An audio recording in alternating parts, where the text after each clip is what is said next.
नमस्कार दोस्तों, स्वागत है आपका चौथा सूत्र में जिसका नाम है ऊर्ध्व तिर्यभ्यम। तो ये एक बहुत ही इंटरेस्टिंग सूत्र है और इसको हम काफी लेवल पे लेके जाएंगे।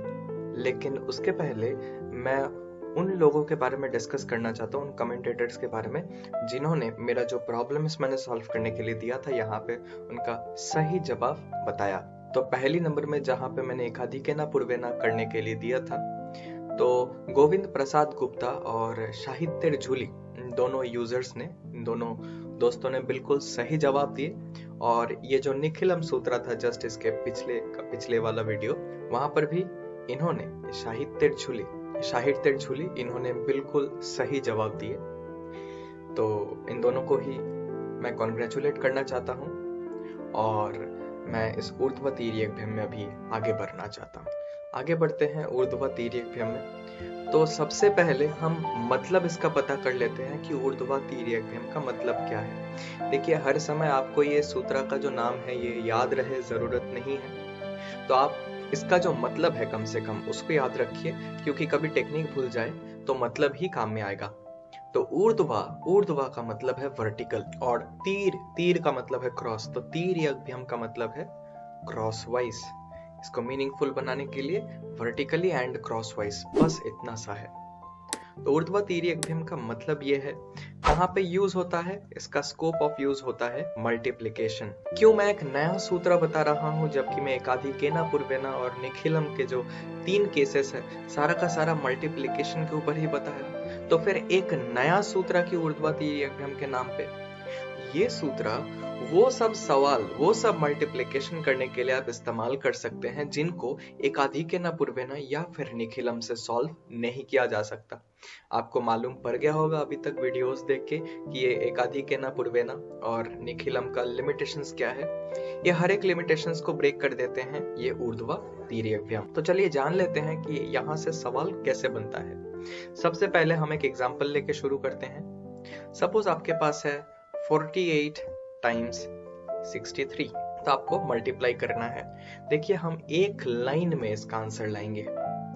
तो सबसे पहला स्टेप क्या होगा? सबसे पहला स्टेप होगा आपको वर्टिकल मल्टीप्लाई करना। आप राइट से लेफ्ट अप्रोच करेंगे तो सबसे पहला स्टेप है वर्टिकली अप्रोच करना। तो 3 8 आया 24 का 4 लिखिए और 2 को कैरी में रखिए। अब अगला स्टेप है क्रॉस वाइज मल्टीप्लिकेशन करना।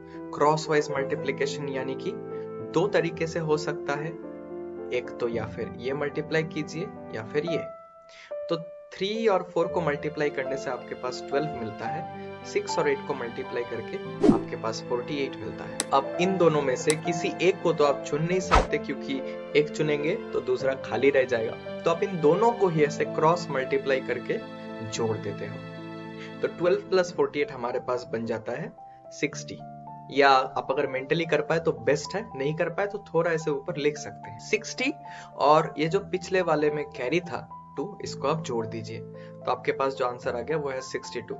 62 का आप 2 लिखिए और आपके पास 6 अब कैरी बन गया। कैरीज बदलता रहता है जब लेना हो जाता है तो।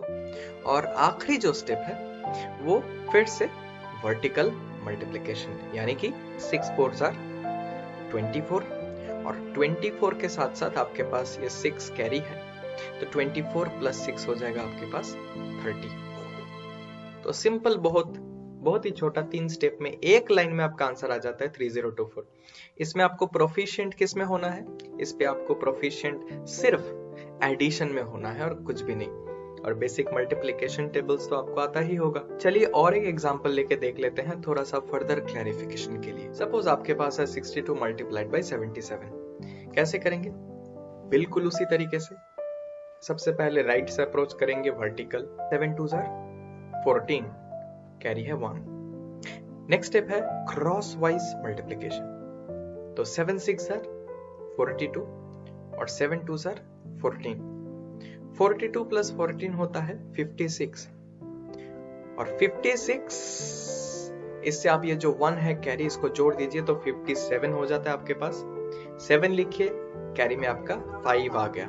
और जो आखिरी स्टेप आपके पास वो है 7 मल्टीप्लाइड बाय 6। 7 6 42, 42 और 5 कैरी है तो 42 प्लस 5 आपके पास हो जाता है 47। तो 4774 आपका एक लाइन में आंसर आ जाएगा।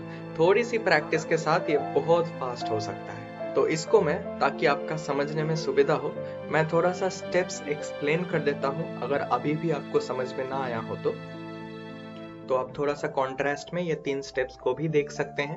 यहाँ पे मैंने पूरे चीज को एक्सप्लेन कर दिया है। तो एरो का मतलब क्या है कि आप एक नंबर से दूसरे नंबर को मल्टीप्लाई कर रहे हैं। 2 एरो का मतलब क्या है, आप ऐसे 2 पेयर ऑफ नंबर्स को मल्टीप्लाई करके उसका मल्टीप्लिकेशन को जोड़ दीजिए, बस इतना ही। तो यह हमारे पास आ गया 2/2 मल्टीप्लिकेशन। अब इस पे आप कुछ सवाल सॉल्व कर सकते हैं।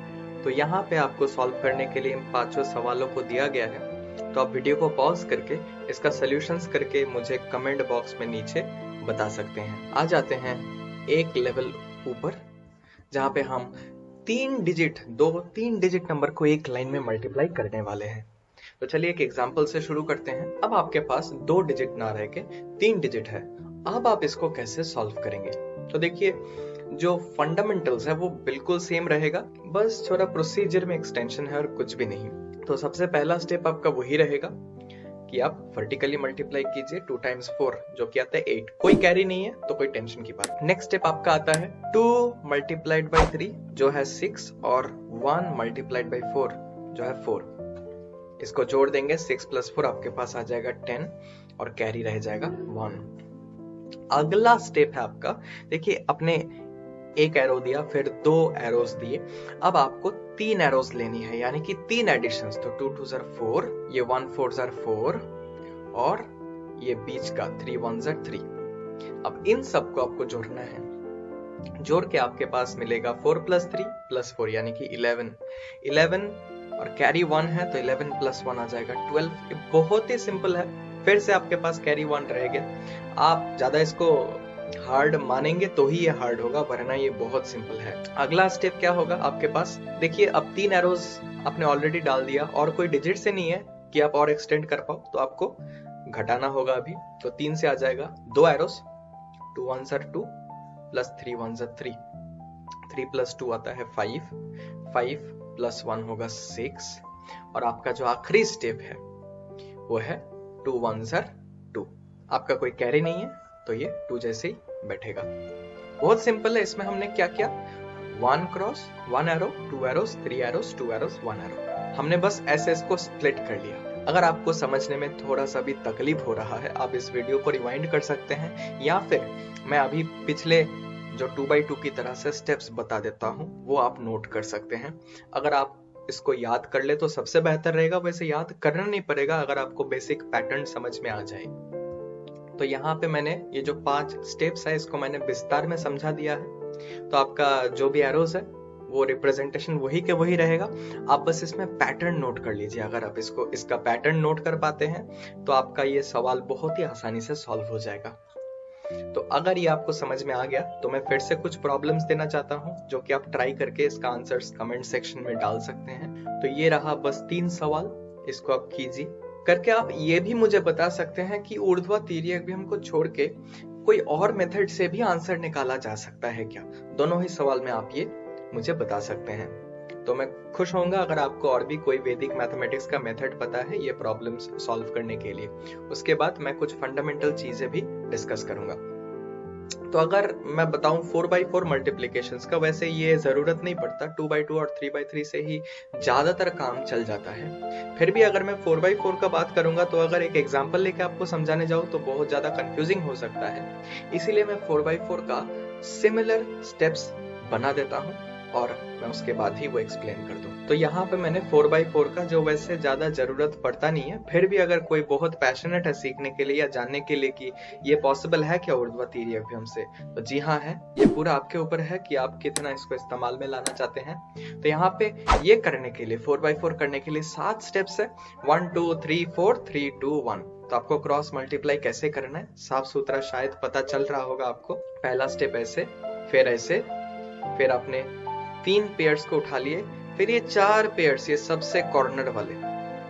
इसी से आपको ये पैटर्न बहुत अच्छे से पता चल जानी चाहिए। फिर आता है 5, फिर आता है 6, और फिर आखिरी में आता है 7। सो कैरीज को आगे बढ़ाते हुए ऐड करते करते आप ये आंसर किसी का भी खुद पे ला सकते हो।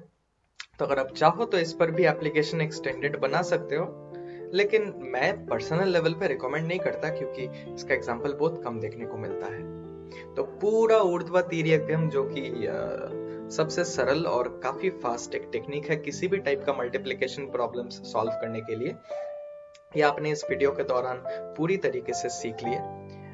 अब बात करते हैं कुछ चीजों का जो कि इक्वली रेलेवेंट है और आपको जानना जरूरी है। तो यहाँ पे देखिए, हमने तो अभी तक सीखा एकाधिकेन पूर्वेन और निखिलम। अगर आपको अभी तक ये नहीं मालूम तो मेरे प्लेलिस्ट में जाके आप देख सकते हो, और जिसका लिंक भी आपको डिस्क्रिप्शन में मिलेगा। तो ये एकाधिकेन पूर्वेन और निखिलम हमने एक्स्ट्रा सीखा, जबकि ऊर्ध्वा तिर्यक से हर प्रॉब्लम हो पाए। ऐसा क्यों? क्योंकि आप देख सकते हैं कि ऊर्ध्वा तिर्यक जो है वो ऑल जनरलाइज्ड मेथड है। क्योंकि वो जनरलाइज्ड मेथड है, ऊर्ध्वा तिर्यक से प्रॉब्लम करने से टाइम थोड़ा ज्यादा लगता है इन कंपेयर टू प्रॉब्लम्स जो कि एकाधिकेन पूर्वेन या निखिलम से बन सकता है। जैसे फॉर एग्जांपल मैं बताता हूँ 95 into 95, ये एक ऐसा प्रॉब्लम है जो एकाधिकेन पूर्वेन से भी किया जा सकता है, निखिलम से भी किया जा सकता है और ऊर्ध्वा तिर्यक से भी किया जा सकता है।